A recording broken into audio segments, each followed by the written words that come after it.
Brilliance Audio presents the unabridged recording of Beautiful Bodies by Kimberly Rae Miller, performed by the author.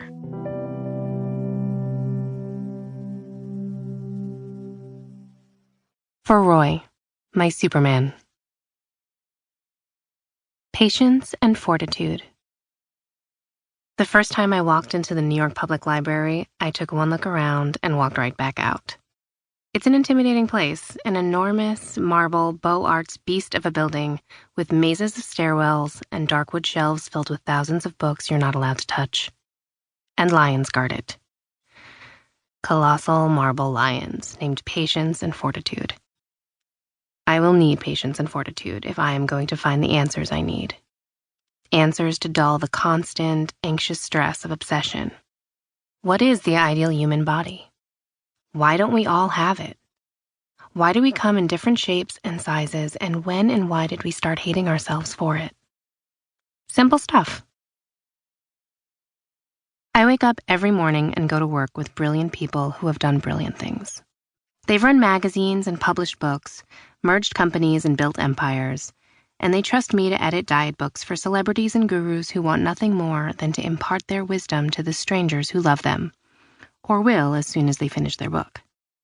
Between books, I write blogs without bylines for a variety of health experts and websites.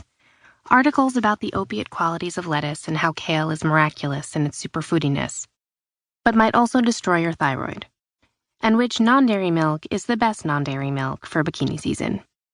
Throughout the day, I take pictures of the food I'm eating so that I can write about it later on my own blog, where I try to undo some of the damage I may have caused between the hours of 9 and 6 by reminding the small group of people who follow my digital life, and myself mostly, that health isn't defined by a pant size. My favorite part of each day happens before I dole out a single word of anonymous advice.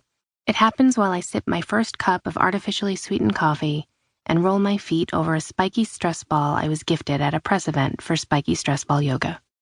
It comes in the form of a barrage of press releases about guaranteed weight loss and breaking studies that have found their way into my inbox overnight and have been sitting in wait for me to add them to my to-do list.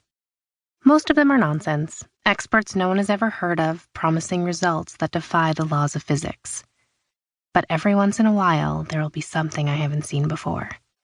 Something that makes sense. Something backed by numbers and data. Research done by people far more educated than I am. Every morning, I open my email in hopes of finding some previously unknown nugget of truth that will save me, I mean us all, from being on the wrong end of some malefic statistic. And by the end of the workday, I will have a new diet to fall in love with. My career was a complete accident, but it was always in the making. I'm addicted to dieting. I've never met a diet I didn't want to try. Okay, maybe the Master Cleanse. I imagine there's a lot of heartburn involved. But other than that, I would try them all. And I have. Well, most of them. I have eaten nothing but meat, nothing but raw vegetables, nothing but fruit, nothing but juice. I have counted points, calories, and macros, scarfed down all of my meals in a 6-hour feeding window, banished gluten and dairy, and had pre-portioned food delivered to my apartment in the wee hours of the morning by elves. I have paid an arthritic old Romanian woman in a dentist's office to sodomize me with a hose, flood my colon with filtered water, and then suck my feces out with that very same hose. All of it in the name of weight loss. Dieting is my only real hobby. I have come to rely on the structure and hope diets provide as a way of anchoring myself in the world. When there are no rules or promises to life, diets provide them. When things are at their most stressful, calorie counting is a refuge of control. I am aware that this is very much in line with disordered eating behavior. I have no concept of what ordered eating behavior looks like. I'm not in the slightest bit alone, though. Disordered eating has become so culturally ubiquitous that we now have a name for people who are too healthy, relentlessly healthy. People who take every article someone like me writes to heart and adjusts their life accordingly. Orthorexia is just one of the long list of new feeding and eating disorders we can now be classified as having. I don't know many people who don't agonize about every meal, whether to leave the table proud.